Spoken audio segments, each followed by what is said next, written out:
à tous, troisième jour de salon pour les équipes de Bourgogne-Franche-Comté.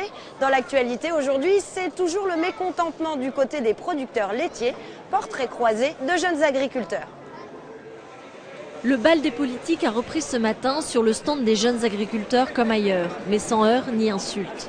Les syndicalistes de Bourgogne et Franche-Comté qui animent l'espace aujourd'hui disent d'ailleurs ne pas cautionner la violence. Aujourd'hui, on n'est quand même pas là pour casser, on est là pour montrer au grand public comment on produit, qu'est-ce qu'on produit. Faire comprendre aussi aux consommateurs que parfois nous, on va causer fort, on va dire, mais que le consommateur il a besoin de se remettre en cause aussi parce qu'il se fait lerner sur certains points. Entre deux tables rondes, les agriculteurs témoignent donc de leurs difficultés. Germain Bila, associé avec son père en production laitière et polyculture, déplore que ni le lait, les céréales ou la viande n'assurent les finances du GAEC. Des fois, on connaît des baisses dans certains domaines, donc il y en a toujours un qui rattrape l'autre.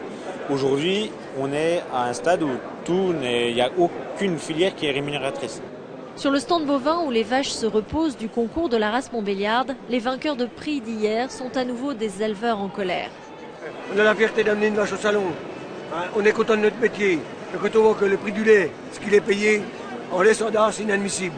Sachez, pour vos informations, le lait était payé 0,30 centimes d'euros en 1992. Aujourd'hui, il est payé 0,27 centimes d'euros.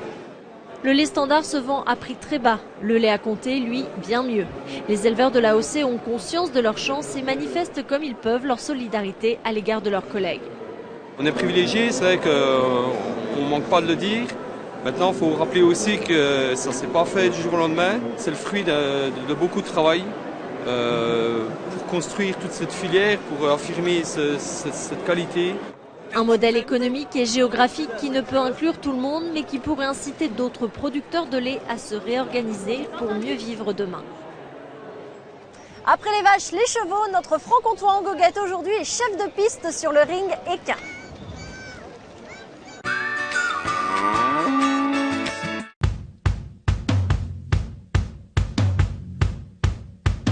Six là-bas. Ensuite, il faut encore 3 là-bas. Il n'y en a qu'un, il faut 3 là-bas. Arrête-toi. Oh. Ici, comme ça. Et il les calera à 180 après. Oui, t'en as 2? Amène-les. Assez large pour que là, ils doivent passer au pas. Ici. Pardon?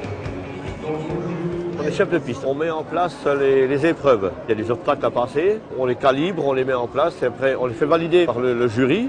Et tout sera mis sur la piste et les concurrents pourront faire le parcours, qui est assez technique. C'est lequel le dernier obstacle? Il y aura des obstacles visuels, obstacles sonores, il y aura une tronçonneuse qui devront passer. Ça reste un animal, il faut savoir le mener. Mais ça sera un cheval de confiance. Ça devrait bien se passer, mais il faut qu'on se dépêche un peu pour pas que le public s'impatiente. 4 ici, là. Là, c'est une maniabilité rurale qu'on va faire. Ça représentera à peu près tout ce qu'on peut trouver en attelage de loisirs ou en attelage, on dira, professionnel dans les villes ou des choses comme ça. Quand on veut un bon cheval, il faut qu'il ait vu le plus de choses possible. On n'a pas un bon cheval comme ça qui sort d'un chapeau. Il faut qu'il travaille, il faut qu'il ait vu, il faut l'emmener dans toutes sortes de compétitions. 7 minutes 30.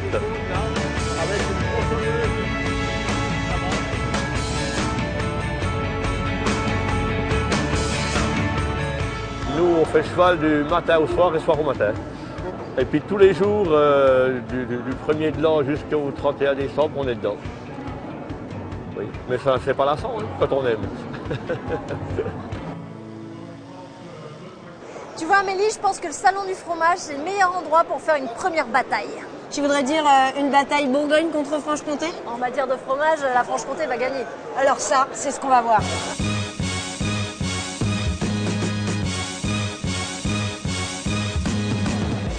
Combien la Franche-Comté compte-t-elle d'appellations d'origine?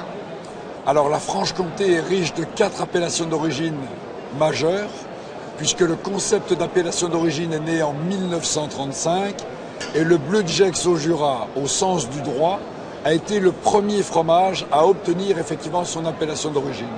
Nous avons bien sûr le Comté, le Morbier et le Mont d'Or. En Bourgogne, on en a plus qu'en Franche-Comté. On a 6 appellations d'origine plus 2 JGP. plus un produit fermier fait par l'abbaye de Cîteaux. Et en termes de production, ça représente combien de tonnes par an? On est pratiquement à plus de 6000 tonnes par an, alors certes beaucoup moins qu'à la Franche-Comté, étant donné que c'est des petits fromages, oui. Mais on a une diversité sur tous les produits, de la croûte fleurie, de la pâte molle, du chèvre. On va parler de 60 000 tonnes pour le comté, de 4 500 tonnes pour le Mont d'Or, de 600 tonnes pour le Bleu Gex. Donc aujourd'hui, quelles sont les exportations des fromages franc-comtois à l'étranger? Alors le comté c'est quand même majeur. Aujourd'hui il n'y a pas loin de 5 000 tonnes qui sont exportées dans au moins une trentaine de pays. Et ça va de l'Australie en passant par les îles Kerguelen, le Brésil ou effectivement le Japon. Ça s'exporte très bien au Canada, aux États-Unis, dans toute l'Australie, en Chine. On a à peu près aux alentours entre 15 et 18% d'export sur tous les fromages de la Bourgogne. Et est-ce qu'on peut dire que le fromage fait vivre beaucoup de Bourguignons? Oui, à l'heure actuelle, ça fait vivre pratiquement 2000 à 3000 personnes, plus tous les producteurs de lait. On peut penser que ces 4 fromages d'appellation d'origine font vivre pas loin de 10 000 personnes sur effectivement notre Franche-Comté et en plus font vivre des petites communes. Donc je crois que c'est clair, la Franche-Comté est supérieure à la Bourgogne en matière de fromage. Vous aviez un doute? Bon d'accord, sur ce coup-là, on peut dire que la Franche-Comté a gagné. On va dire que tous les produits se marient bien sur un plateau. Ouais. Bon, mais sinon, qu'est-ce qui se passait pendant ce temps-là sur le salon?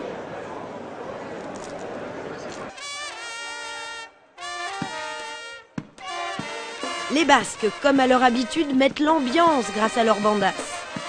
Pendant que les petits Parisiens font connaissance avec la basse-cour. À l'extérieur, c'est concours de testostérone et exhibition de muscles grâce aux bûcherons. Tronçonneuses, haches-scie, tous les coups sont permis. Des milliers de pieds arpentent les allées du salon à la recherche du plus bel animal. Lucille a choisi la licorne. Pendant ce temps-là, les joueurs invétérés ont même pu parier pour le Grand Prix de Paris, où finalement Bold Eagle n'est arrivé que second. Et nous, après une bonne nuit de repos, on vous retrouve demain.